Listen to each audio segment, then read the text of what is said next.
So this is a talk called Ask Before You Bite, and it's a talk about love, love between humans, but also interspecies forms of love. I hope it can go much further. Mutual love is often thought of as mutual recognition. I see you for who you are, and you see me back. But recognition is also inevitably a naming, a fixing, a pinning down. In order to recognize, you need to categorize, and categories are notoriously inflexible. Recognition, if understood as a projection that disallows the evolution of self and identity, becomes restrictive rather than liberating. However, inadvertently, the recognition required for mutual love can easily slip into a form of control. The writer Jan Vervoort describes the slippage between love as recognition and love as control in an essay called Masters and Servants or Lovers, on love as a way to not recognize the other. Vervoort explains how intimacy cuts both ways, writing, "To love the other, we believe, is the most intimate way to recognize the other, to get to know and understand who he or she really is. But this is what power is about as well, when it manifests itself in structures of domination. Modern regimes of power are built on the intimate knowledge of who the people are they dominate. Surveillance, espionage, and market research are techniques of recognition. Consequently, radical love would be a love that goes beyond recognition, a love in which the lovers would renounce their desire to fully grasp the identity of the other and no longer insist on understanding who the other is." Unquote, long quote. Another writer, Alucare Roseanne Stone, expresses a similar idea about the potential violence of recognition. In one essay, she describes a 1990 court case resulting from a woman with multiple personality disorder accusing a man of rape. The woman's multiple personalities appeared on the stand in court, each personality with its own backstory, gender, name, and identity. But only one of the identities was present for the attack and could testify as to what happened. The judge and jury couldn't figure out how to account for the discrepancy between the experiences existing within a single body. Stone writes, quote, another long quote, "Retaining the same name throughout life is part of an evolving strategy of producing particular kinds of subjects. In order to stabilize a name in such a way that it becomes a permanent descriptor, its function must either be split off from the self, or else the self must acquire a species of obduracy and permanence to match that of the name. In this manner, a permanent name facilitates control, enhances interchangeability. You become the generic identity that the institutional descriptors allow." Unquote. In other words, to recognize is to name. To name is to stabilize and reduce. Recognition, therefore, may be the basis of love, but it may also be the basis for capture, including market capture by systems of power. So how could a system of love resist a system of capture? Or, framed another way, if love requires recognition, how might one learn to love another without reducing the other to complete recognizability, without fixing the other to a single unchangeable name? Or should it go the other way around? Must the lover consent to being forever misrecognized?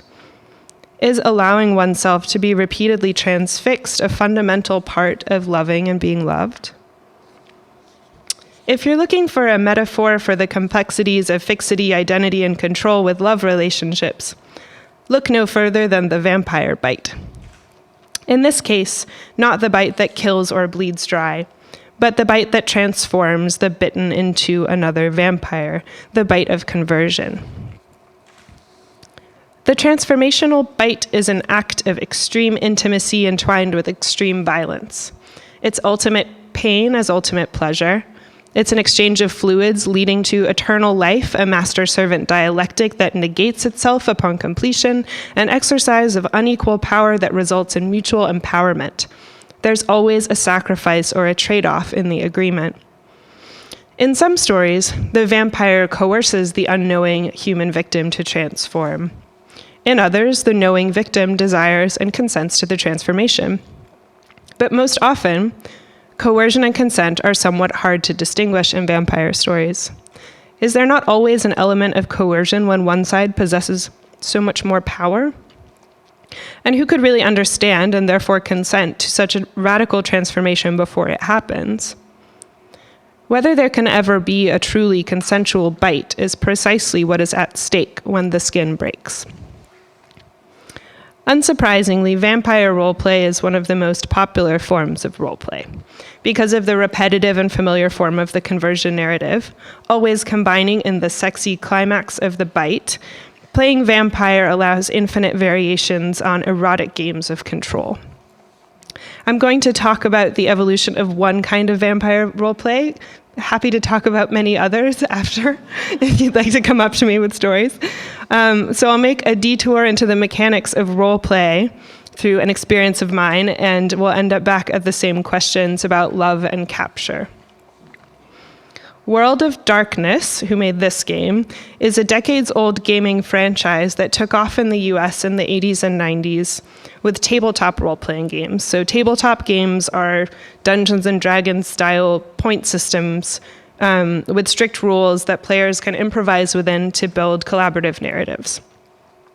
The most popular of the World of Darkness tabletop games was called Vampire: The Masquerade, which was based on mythical creatures, especially vampires. The game's popularity could be attributed to the flexibility of the storylines and the freedom players had to develop characters and relationships, while still maintaining the win-lose fun of traditional points-based systems. But their popularity was also surely because of the erotic nature of vampire narratives and the way that coercive power play lends itself to games. For this reason, eventually, Vampire: The Masquerade evolved off the table and the board and into a video game, which was very unsuccessful commercially, and also a live-action role-playing game, or LARP. So for the uninitiated, what is a LARP? There are many answers, none of them complete because the form has multiple and divergent histories. A shorthand description often given is improvisational theater without an audience. Players take on characters, either assigned or developed by them, and inhabit those roles within the parameters of a designed world. The players collaboratively invent a story that each person contributes to over the course of a set period of time. Plotlines can be sketched out or even heavily planned before gameplay begins, like one set entirely on Hamlet. But the fun is the improvisation in the moment. The absence of an audience is crucial for LARP purists. It's what distinguishes roleplay from both theater and performance art. You aren't doing it for someone watching, you're doing it for yourself and your community. While a lot of writing might go into designing a LARP, and LARPers often document games post facto, the LARP itself occurs within the magic circle, the membrane that encloses virtual worlds. And that's technical gaming terminology, not mine. LARP cultures are manifold and have evolved from a variety of practices, including tabletop gaming and video gaming, but also historical reenactment, method acting, psychodrama, gestalt therapy, and war games. If you've heard of LARP before, you're probably thinking of these guys bashing each other with padded swords in the forest, and you are not wrong. That's one pretty large branch of LARP practice called boffering. Boffering came partly out of D&D culture decades ago, and a lot of the type of boffering games that are popular are based on fantasy universes like Lord of the Rings and stuff. They're usually structured around a quest to be won or lost. There are point systems and microeconomies, and they're often pretty rife with cliches when it comes to sex, gender, and race, with some very surprising exceptions. The traditional game structure of boffering is iterative. That means the rules are the same each time, and the players can return to play the same characters month after month, year after year, and many of them do. There are some communities that have been going for 30 years. In that sense, it's a parallel and static universe where an elf is always an elf and a wizard is always a wizard. But the other kind of LARP that I'm interested in is usually called Nordic LARP for its geographic origins in the Nordic countries. But it's also called progressive LARP, or in French, romanesque, which means novelesque. Nordic LARP is a kind of play where each game is designed to address a specific set of questions for a specific set of people. While any game can be played repeatedly by different groups, its rules evolve each time and are modified to suit the players and the situation. Nordic LARPs focus on plot lines, relationships, cultures, and experiences, rather than necessarily winning and losing. The intention is psychological challenge, creative experimentation, physical boundary testing, and intellectual exchange, as opposed to simply racking up points by hitting people on the head, although that happens most games too. Here, I'm going to give just like a brief LARP history, so you get the idea. This is a massive game called Trena, which was subtitled The Woodstock of Nordic LARP, which took place in Sweden in the countryside in 1994. And 1,000 people participated, inventing a new society, medieval-ish society from scratch. Here's another historically instantiated, smaller-scale role play, which had about 120 people, took place over 5 days. It's called Once Upon a Time, and it took place near Oslo, but it was set in a fictional Wyoming town in 1887. And the kitschy Western saloon and brothel backdrop was used as a place for gender bending, so nobody played the gender that they came in with. Nostalgic tropes are set aside in favor of contemporary satire in games like the Norwegian Panopticorp, which was first played in 2003. Panopticorp is the name of a fictional company where 25 employees, plus 8 organizers, and 15 extra players, just setting the scene, were stuck in an office together for 72 hours. They were forced to learn a new corporate lingo and constantly rate each other's performances. And it was meant to be an extremely mentally harrowing experience, and several players were permanently very disturbed by it. Real-world politics are a focus of a lot of very, progressive and challenging current LARPs. One LARP first played in Norway in 2001 was called Europa, which is, it was structured around a refugee narrative where half of the players were seeking asylum and the other half of the players belonged to the country to which they were seeking asylum. And each of the halves spoke different native languages and kept those native languages throughout the LARP separate, so they couldn't communicate with each other. LARPs can also be nonverbal. Theoretically, you could LARP alone in a room if you wanted to. This LARP, Luminescence, is a well-known kind of classic example from 2004, where players would wade through hundreds of kilos of flour in an empty white room as a metaphor for coping with cancer and invisible disease. A few years ago, I played a black box LARP, which is a LARP that just takes place in a dark room. It was called We Are One, and we were like 2 groups of pre-linguistic beings who had to learn to communicate over the course of 2 hours using 1 syllable. Lots and lots of LARPs extrapolate future or science fictional scenarios. A well-known Mad About the Boy game was first run in 2010, but happens almost every year, and it's about a fictional future where all the men have died and the women are faced with rebuilding society. And then you have lots of these, and lots of vampires and zombies.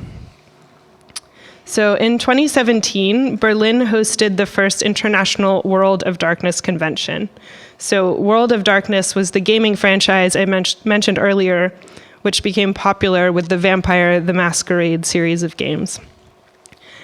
The convention in Berlin was a weekend-long affair based in a hotel convention center, which hosted all-day tabletop gaming, vampire tooth fitting, book signings, keynotes, and panel discussions about the World of Darkness. In addition, LARPs were held all weekend at different venues across the city, including one that just happened in clubs and bars the whole time without people knowing. So I decided to LARP being a journalist and observe the convention. I requested a comp ticket for a LARP called End of the Line, which was being run by a few well-known Nordic LARP designers. who I knew, I was especially interested in the LARP because the designers were trying to do something new within the World of Darkness roleplay franchise. They were trying to embed more progressive roleplay within a traditional points-based framework. So given that gamer cultures are known to often produce toxic or even violent environments, and given that gamers are always looking for something more complex and exciting, these Nordic designers had been invited to try and forge safer spaces within these very risky LARP environments through principles of ethical interaction design. The idea was that things can actually get much more wild in that context. So I was told that I was welcome to observe as a journalist, but that to observe, I would have to participate in the LARP. A few weeks before the LARP, I received an email with 2 PowerPoint presentations attached, one explaining the rules of the game and the details of the world, and another describing my character, Margaret Olivier, real estate entrepreneur, TV personality, and mortal. I also received links to Facebook groups where Margaret and her family and acquaintances could get to know each other before the meeting.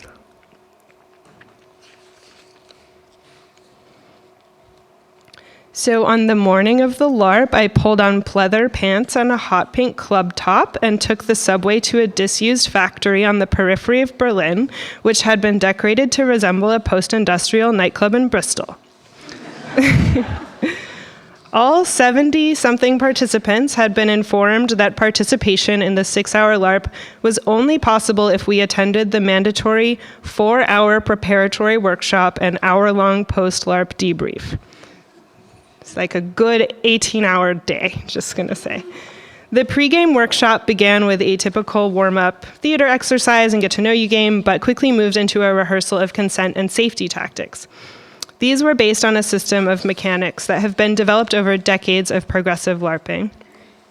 In World of Darkness, sex, violence, interaction, and power games are the whole point. So negotiating the degree of reality with which these are simulated is a major part of the safety concern. End of the Line was explicitly 18 plus because it was going to be up to us, the players, how much actual sex and violence to do. In End of the Line, negotiation of consent manifests in the recurring formal the recurring formal element of the vampire bite. I'm not sure what to make of that. I'll think about that.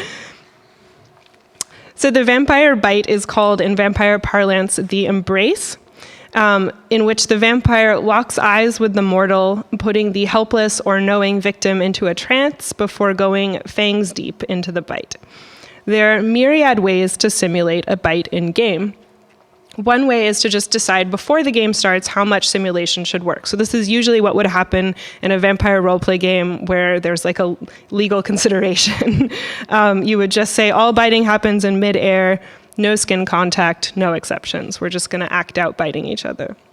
But in this run of End of the Line, bites were to be negotiated in a meta space within the gameplay. So whenever there would be like the potential for sex, violence, or biting, we were given a script for a planned exchange, at which point we had to halt and enter the meta realm of the game, where we could speak as players until reaching an agreement.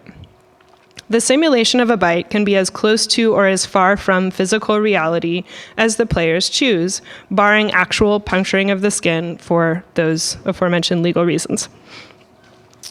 How do you prefer to be bitten?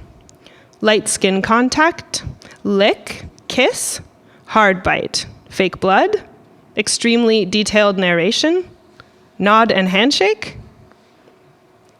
Consent-based negotiation is obviously important when it comes to physical boundaries, but it also helps safeguard psychological ones. If a character is the unknowing victim of a manipulative vampire, how can you be sure that the player is not being manipulated as well? What separates power play from power reality? A common complaint among American gamers is that Nordic LARPers want to make gamer culture more politically correct. On the contrary, I heard one panel discussant at the World of Darkness convention vehemently argue, "We're making your culture less PC, you just have to ask before you do something now." Post-Gamergate, many gaming worlds woke up to the fact that the real-world structures upholding virtual gaming were also perpetuating real-world violence and discrimination. Simulation and reality can't be treated as distinct. This is something Nordic LARPers have long understood, as LARP designer Johanna Koljonen, who designed the consent mechanics for the end-of-the-line LARP, told me, quote, "The minute you're creating a world to suit the participant, you have to treat the participants as humans, and there has to be a social contract. I don't think traditional iterative structures demand a negotiation of social contract. There's always a social contract in a game, but in most cases, it's implicit." Unquote. Having safety mechanisms in place allows things to enter much more dangerous territory than they would if consent were taken for granted and not addressed. This regulation requires a constant conceptual separation between player and character, self and performed identity, reality and simulation, while acknowledging that they can never fully be teased apart.